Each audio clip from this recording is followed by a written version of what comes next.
अरे दामाद जी, सब ठीक तो है ना?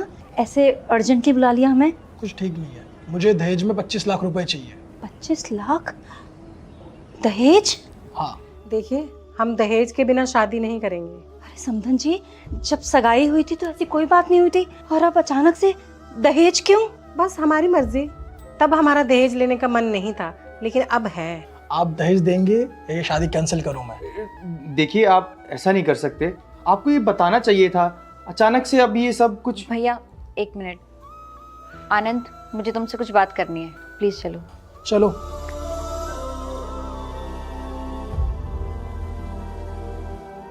आनंद, क्या है ये सब? क्या क्या है? क्या है क्या? आनंद, तुम मुझसे प्यार करते हो और सगाई, रिश्ता सब कुछ हो चुका है, तो फिर अब ये सब नाटक क्यों? ये नाटक नहीं है। अच्छा, इसका मतलब तुम सोसाइटी में मेरी इंसल्ट करवाना चाहते हो, इसलिए सब ड्रामे कर रहे हो ना? वरना तुमने तो कहा था और मुझसे वादा भी किया था कि दहेज लिए बिना ही शादी करोगे। हाँ, किया था वादा। तो क्या अब क्यों बोल रहे हो दहेज का? क्यों मांग रहे हो दहेज मुझसे? देखो, तुम मुझ पे भरोसा करो। मैं जो कर रहा हूँ करने दो। तुम्हें बहुत जल्दी पता चल जाएगा कि मैं क्या कर रहा हूँ। ठीक है आनंद, पर प्लीज ये दहेज वहेज की बातें मत करो ना। मुझे अब कुछ नहीं बोलना है। चलो, सब इंतजार कर रहे हैं। चलो।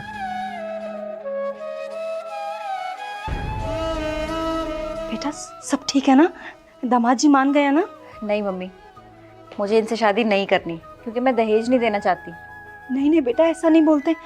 सगाई हो चुकी है, रिश्ता टूट जाएगा तो समाज को मुंह दिखाने लायक नहीं रहेंगे। हाँ, तो जितना दहेज बोला है उतना दे दो, नहीं तो हमें ये शादी तोड़ देंगे। अरे समधन जी, मेरी बात समझिए। हम इतना पैसा कहाँ से लाएंगे? थोड़ा तो सोचिए हमारे बारे में। मम्मी, आप पुलिस वालों को फोन कीजिए। इनको शर्म नहीं आती दहेज मांग रही है हमसे? ये ऐसा सोच भी कैसे सकते हैं? नहीं नहीं बेटा, तू चुप हो जा। दामाद जी, आपकी और मेरी बेटी की तो अपने पसंद से रिश्ता तय हुआ था ना, तो फिर अचानक से डिमांड क्यों? प्लीज आप मेरी बात समझिए, मैं आपके सामने हाथ जोड़ती हूँ। नहीं मम्मी, आप इनके आगे हाथ मत जोड़िए। ये सारी गलती मेरी है जो मैंने इन्हें पसंद किया। अगर मुझे पता होता कि ये ऐसे है तो मैं कभी इनसे बात ही नहीं करती। ये सारी गलती मेरी है जो मैंने इन्हें पसंद किया, और आज हम सबको ये दिन देखना पड़ रहा है। बेटा, कुछ तो सोचो हमारे बारे में, इस समाज के बारे में। इनको पुलिस वाले ही सबक सिखाएंगे। दहेज मांगना गलत है, इनको पता नहीं ये बात। क्या कहा आपने?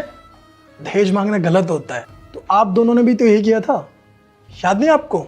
याद कीजिए, जिससे इसकी शादी होने वाली थी उसके साथ क्या किया था आपने? आपने भी तो उससे दहेज मांगा था, उसको मजबूर किया था दहेज देने के लिए। जब वो फैमिली आपको दहेज नहीं दे पाई तो आपने क्या किया? रिश्ता तोड़ने की धमकी दी। आपने भी तो गलत किया था। मम्मी जी, रिश्ता होने से पहले तो आपने ऐसा कुछ भी नहीं कहा था कि दहेज देना पड़ेगा। अब रिश्ता होने के बाद आप ये सब बता रहे हो। मम्मी जी, आप प्लीज ऐसा मत करिए। मेरे मम्मी पापा किसी को मुंह दिखाने के काबिल नहीं रहेंगे। अरे मुझे क्या करना समाज में तुम्हारी इज्जत है? मुझे तो बस 50 लाख रुपए दहेज चाहिए। दहेज दो, वरना हमारी तरफ से रिश्ता कैंसिल हो चुका है, समझी? 50 लाख? मम्मी जी, 50 लाख बहुत बड़ी रकम है। मेरे मम्मी पापा कहाँ से लाएंगे? मुझे क्या पता कहाँ से लाएंगे। अपने बाप से बोलना, कहीं से भी मैनेज करके हमको दहेज दे, वरना तू भूल जा मेरे बेटे को। मम्मी जी। वाह मम्मी, आपका ये आइडिया तो कमाल का है। मैं खामखा प्यार के चक्कर में फ्री फंड में शादी कर रहा था। देखा बेटा, तेरी मम्मी का कमाल है। तेरे प्यार के चक्कर में रहते ना तो 50 लाख रुपए का नुकसान हो जाता। अब देख कैसे चल के 50 लाख रुपए आता है। फिर ऐश करियो, खूब गहने बनवाऊंगी मैं। आप भूल गए आपकी भी बेटी है, उसके साथ भी कोई रिश्ता तोड़ सकता है। मुझे आप दोनों से ये उम्मीद नहीं थी। क्या हुआ? सच बोला आप अपनी बेटी से? आपने जो किया था, अपनी हरकत बताओ। बेटा, वो तो सब मैं।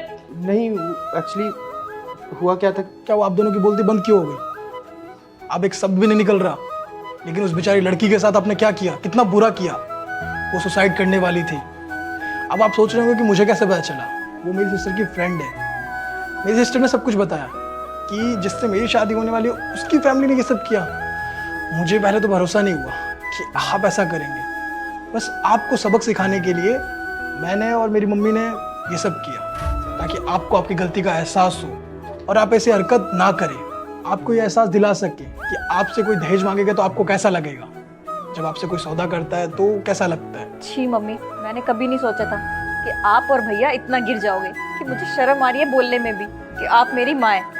आप खुद एक लड़की की माँ होके दूसरी लड़की का सौदा करती हैं। छी। सॉरी, आप मुझे माफ कर दीजिए। बेटा, हम तुमसे बहुत प्यार करते हैं और तुम्हें अपनी बहू बना चुके हैं। ये सब तो बस तुम्हारे भाई और तुम्हारी माँ को सबक सिखाने के लिए था। सॉरी मम्मी जी, मैंने आपको गलत समझा।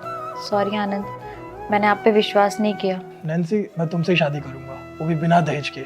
मुझे ये सब बस इनको सबक सिखाने के लिए करना पड़ा। और आप दोनों सॉरी हमसे मत कहिए, सॉरी उस लड़की से कहिए जिसके साथ आपने इतना बुरा सलूक किया।